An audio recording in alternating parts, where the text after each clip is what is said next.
என்ன இது அதுக்கு சண்டை போடுறேன் ஒன்னா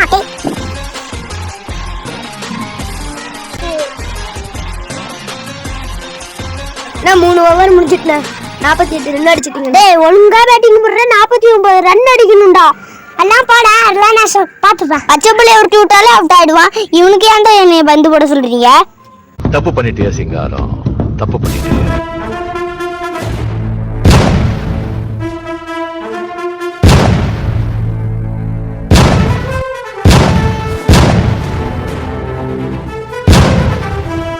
லாஸ்ட் ஒரு பாலுக்கு 6 ரன் அடிக்கணும்டா. பேச்சு ஓட்டி சேர்றா. ஏன்டா அரை கொலை விளையாட பேரு உனக்கே இவ்வளவு திமிரு இருக்குது. தோனி மாதிரி விளையாடுற எனக்கு எவ்வளவு இருக்கும்.